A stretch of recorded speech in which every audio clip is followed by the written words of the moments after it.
Innal hamdalillah nahmaduhu wa nasta'inuhu wa nastaghfiruhu wa na'udzu billahi min shururi anfusina wa min sayyiati a'malina may yahdihillahu fala mudilla lahu wa may yudlil fala hadiyalah. Wa asyhadu an la ilaha illallah wahdahu la syarika lah wa asyhadu anna Muhammadan abduhu wa rasuluh. Ya ayyuhalladzina amanu taqullaha haqqa tuqatih wa la tamutunna illa wa antum muslimun. Ya ayuhan nasu taqu rabbakumul ladzi khalaqakum min nafsin wahidah wa khalaqa minha zawjaha wa batha minhuma rijalan katsiran wa nisaa wattaqullaha alladzi tasaaluna bihi wal arham innallaha kana 'alaikum raqiba. Ya ayyuhalladzina amanu taqullaha wa qulu qawlan sadida yuslih lakum a'malakum wa yaghfir lakum dzunubakum wa may yuti'illah wa rasulahu faqad faza fawzan 'azima amma ba'du. Fa inna asdaqal hadisi kitabullah wa khairal hadi hadi Muhammadin sallallahu alaihi wasallam wa syarrul umuri muhdatsatuha wa kullu muhdatsatin bid'ah wa kullu bid'atin dhalalah wa kullu dhalalatin finnar. Allahumma shalli wa sallim ala nabiyina Muhammadin wa ala alihi wa sahbihi wa man tabi'ahum bi ihsanin illa yaumiddin. Hadirin jamaah Jumat yang dimuliakan Allah, marilah kita senantiasa selalu bersyukur kepada Allah Subhanahu wa taala yang telah melimpahkan kepada kita semua rahmat dan kasih sayangnya, sehingga di tengah-tengah kesibukan kita, rutinitas kita dalam bekerja sehari-hari, kita masih menyempatkan waktu untuk melangkahkan kaki kita ke tempat yang mulia ini dalam rangka melaksanakan sholat Jum'ah berjamaah. Salawat dan salam semoga tercurah kepada junjungan kita Nabi Agung Muhammad SAW beserta keluarga, para sahabat dan para pengikutnya yang insya Allah termasuk kita di dalamnya. Amin ya rabbal alamin. Hadirin jamaah Jum'ah yang dimuliakan Allah, tidak terasa waktu begitu cepat berlalu. Dari hari ke hari, minggu, bulan, dan sampailah pada di awal tahun baru Islam 1 Muharram 1443 Hijriah. Kita telah meninggalkan tahun Hijrah 1442. Terus bagaimana kita sebagai umat Islam jika berada di awal tahun? Tentunya kita ambil sikap yang bijaksana bahwa di awal tahun inilah kesempatan kita, kesempatan umat ini untuk bermuhasabah, mengintrospeksi diri kita, mengintrospeksi umat ini, seberapa jauh usaha-usaha atau kegiatan-kegiatan yang telah dilakukan, baik yang sifatnya ibadah maupun muamalah, dan seberapa besar hasil yang telah dicapainya, dan bagaimana kedudukan umat ini di tahun ini. Jika kita tinjau bahwasannya diri kita dan umat ini dari segi akidah begitu digempur hebatnya dari media-media massa yang sampai kepada umat ini, baik media sosial maupun media-media yang lain. Umat ini dicecar habis, akidahnya diupayakan untuk dirusak, dan itulah dari zaman ke zaman adalah sama, bagaimana umat ini akan dilencengkan akidahnya. Namun seberapa besar upaya-upaya orang di luar sana untuk memencengkan akidah kita sebagai umat Islam tergantung dari umat ini. Jika umat ini mempunyai kapasitas, kualitas diri pribadi yang bagus, insya Allah upaya-upaya dilakukan oleh orang-orang luar Islam untuk memencengkan akidah umat ini akan tidak mempunyai dampak apapun dengan keyakinan umat ini. Hadirin jamaah Jumat yang dimuliakan Allah, dari segi ibadah kita menyadari, kita kaji selama 2 tahun ini 2020 sampai dengan pertengahan 2021, ibadah umat Islam mengalami banyak keturunan, mengalami banyak penurunan yang cukup signifikan, dikarenakan kita banyak berbeda persepsi menanggapi situasi pandemi COVID-19 yang mana telah diluncurkan berbagai macam versi menyikapinya. Sehingga ada sebagian umat ini yang lancar-lancar saja ibadahnya, namun ada sebagian dari umat ini yang memang harus berupaya keras untuk dapat beribadah dengan baik dengan waktu yang cukup terbatas. Kemudian dari segi muamalah, umat ini belum menggembirakan. Masih banyak kekurangan dan bahkan terperosok. Dari segi ekonomi, umat ini jatuh pada tingkatan yang paling dasar. Banyak orang-orang di kalangan umat ini yang menderita kekurangan. Usahanya macet, pendapatannya menurun, sehingga daya beli umat ini begitu jatuh pada titik yang paling dasar, pada tingkat kemiskinan yang cukup lumayan. Begitu juga di tingkat politik kita rasakan, umat ini dikarenakan acuh dan tidak acuh terhadap politik, sehingga kita yang mayoritas diatur hidupnya oleh yang minoritas. Bahkan umat ini secara politik terinjak-injak. Tidak dapat berkutik, tidak dapat berbuat maksimal. Padahal kita sebagai umat yang mayoritas yang mempunyai kapasitas yang unggul seharusnya, namun dikarenakan kita akan abai dalam bidang politik ini, maka kondisi umat ini memprihatinkan. Padahal ekonomi politik itu adalah syariat yang telah disyariatkan oleh Allah Subhanahu wa Ta'ala.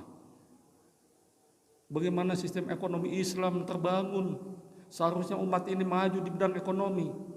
Begitu juga dengan politik, bagaimana Rasulullah memberikan contoh. Dia sebagai seorang presiden, dia juga sebagai seorang panglima, dan juga dia sebagai seorang raja yang mampu mengerahkan kekuatan maksimalnya 40.000 tentara. Ini adalah hal yang cukup luar biasa. Kemudian di bidang budaya, kita lihat contoh banyak di antara kita yang meniru budaya asing, budaya luar. Bahkan pakaian kita yang sudah disyariatkan di dalam ajaran Islam, banyak kita tinggalkan. Di bidang pendidikan kita jauh. Seandainya umat ini memahami konsep pendidikan Islam, Rasulullah SAW telah mencontohkan, jika Rasulullah SAW di awal diangkat menjadi Nabi umur 40, kemudian berakhir di usia 63 tahun, berarti ada 23 tahun Rasulullah telah belajar, telah menimba ilmu. Jika umat ini belajar sampai 23 tahun, pasti gelarnya profesor. Dari bidang muamalah kita banyak ketinggalan, dikarenakan kita jauh dari Al-Quran dan Sunnah. Dikarenakan kita memiliki konsep diri, kapasitas diri yang lemah, SDM yang lemah, sehingga mudah untuk dijadikan manusia-manusia yang dipolitisir, diombang-ambing bagaikan ombak di lautan. Dikarenakan apa? Kita kurangnya SDM yang mumpuni, kurangnya kita tertata, kurangnya kita tingkat pendidikan. Padahal Allah Subhanahu wa Ta'ala, jika umat ini akan menjadi umat yang kuat, maka Allah sudah menggariskan di dalam Al-Quran, di dalam surat Al-Mu'minun ayat 1 sampai dengan ayat 11. Qad aflahal mu'minun, sungguh beruntunglah orang-orang mukmin. Kenapa di sini disebut al-mukmin, orang-orang yang beriman, bukan alladzina amanu? Kalau alladzina amanu konsepnya adalah tidak hanya mukmin yang kuat, tapi juga mukmin yang lemah. Begitu juga dengan keimanan yang kuat dan keimanan yang lemah disebut ya ayyuhalladzina amanu, tapi al-mukminun adalah mukmin yang mempunyai kapasitas unggul, mukmin yang punya SDM lebih, mukmin yang mempunyai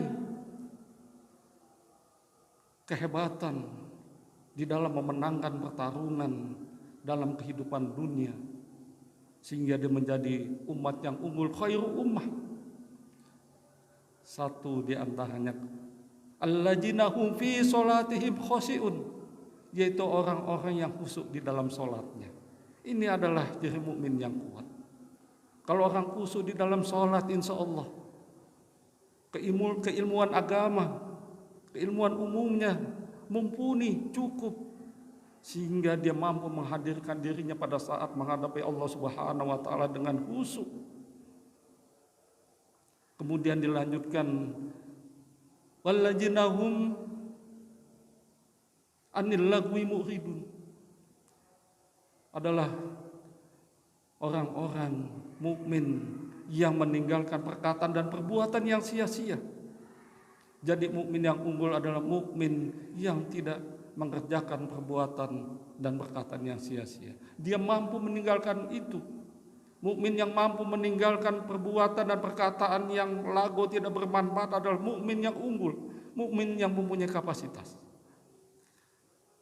Kemudian walladzina hum lizakati fa'ilun, mukmin yang mengeluarkan zakat. Mukmin yang mengeluarkan zakat, dia mempunyai kapasitas ekonomi yang mampu, sehingga dia mampu menyisihkan hartanya dan mengeluarkan hartanya, dan dia mampu mensucikan dirinya dan hartanya dengan mengeluarkan sebagian hartanya untuk dizakatkan kepada saudaranya. Jika dia tidak punya kapasitas, tidak mungkin dia bisa membayarkan zakat, apalagi zakat mal.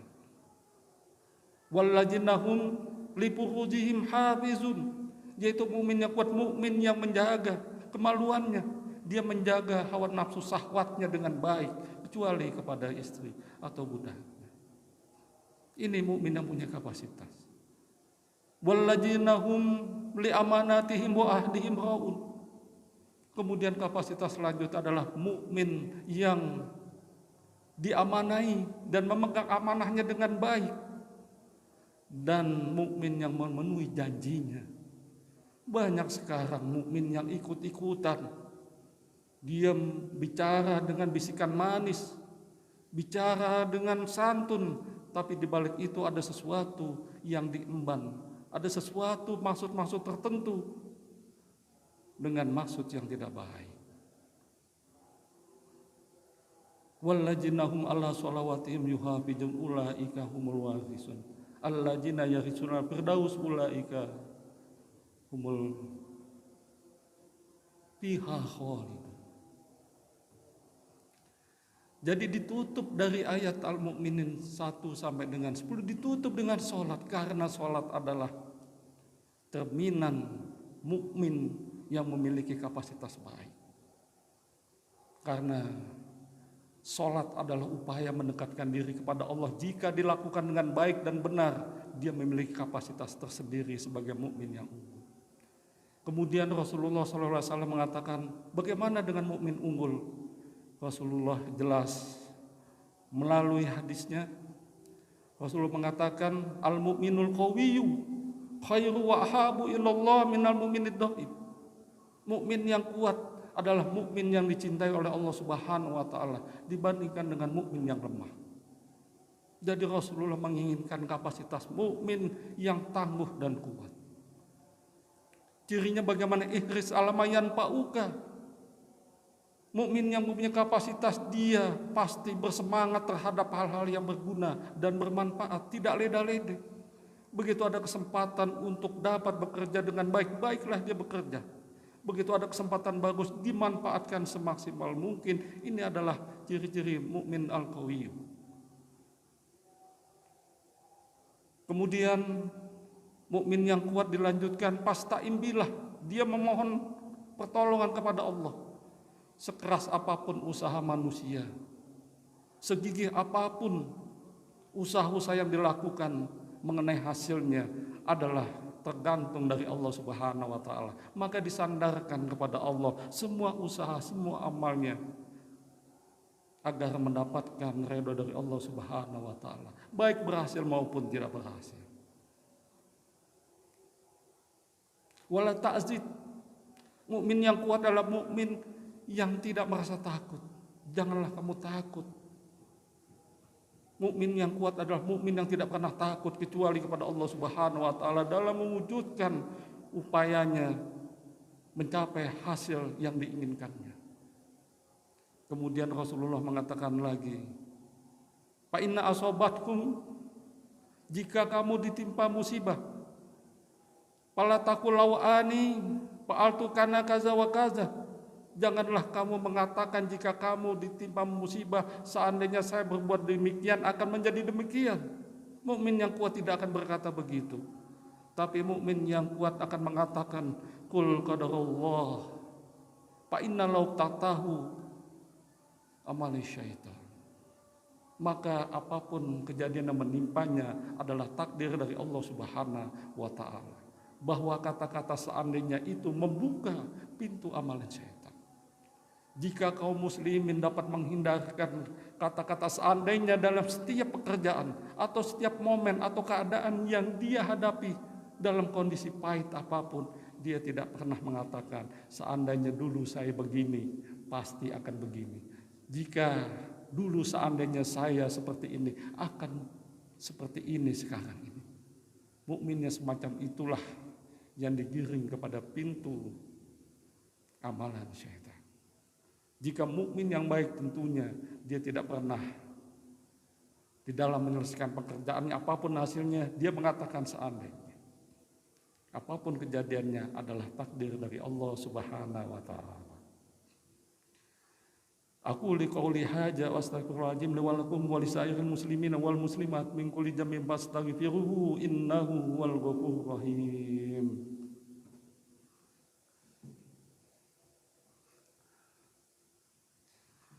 Alhamdulillahirabbil alamin wal akibatu lil muttaqin wala udwana illa 'alal zalimin. Asyhadu an la ilaha illallah al malikul haqqul mubin wa asyhadu anna muhammadan abduhu wa rasuluhu al mab'utsur rahmatan lil alamin. Wa sallallahu wa salamu ala nabiyina Muhammadin wa ala alihi wa sahbihi wa man tabi'ahum bi ihsanin ila yaumil amma ba'du. Fa ya ayyuhal ikhwanu fi din usikum wa ya bittaqwallahi haqqa taqwahu wa la tamutunna illa wa antum muslimun. Hadirin jamaah Jumat yang dimuliakan Allah.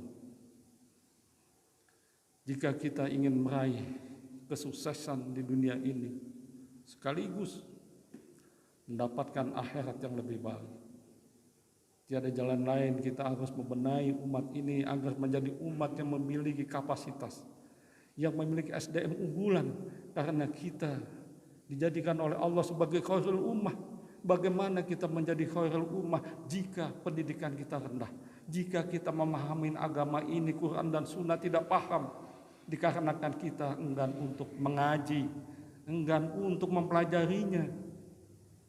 Maka mukmin yang unggul dimanapun dia ada pasti tidak melupakan tentang bagaimana dia meningkatkan ilmunya, belajar dan belajar, mengaji dan mengaji. Marilah kita mohon kepada Allah Subhanahu wa taala. Mudah-mudahan umat ini dijadikan umat yang kuat dan tangguh sehingga lepas dari berbagai macam tindasan, berbagai kungkungan dari umat yang lain, sehingga kita mampu memimpin umat ini dengan pemimpin dengan sebaik-baiknya yang berasal pemimpin itu dari golongannya. Karena pemimpin berasal dari golongan tersebut yang terbaik. Alhamdulillahirabbil alamin wassalatu wassalamu ala nabiyina Muhammadin wa ala alihi washabbihi ajmain. Allahumma ighfir lil muslimina wal muslimat wal mu'minina wal mu'minat al ahya'i minhum wal amwat. Allahumma ighfir lana wal ikhwanina alladzina sabaquna bil iman wa la taj'al fi qulubina ghillan lil ladzina amanu rabbana innaka ra'ufur rahim. Allahumma inna nas'aluka hubbaka wa hubba ma yuhibbuka wa hubba ma yuqarribuna ila hubbik. Allahumma asina kibatana bil umur kulliha wa ajirna min izzid dunya wa adzabil akhirah. Rabbana atina min ladunka rahmah wa ilana min amrina rasada. Rabbana atina fid dunya hasanah wa fil akhirati hasanah wa qina azabannar. Subhana rabbika rabbil izzati amma yasifun. Wa salamun alal mursalin walhamdulillahi rabbil alamin. Walajikullahi akbar.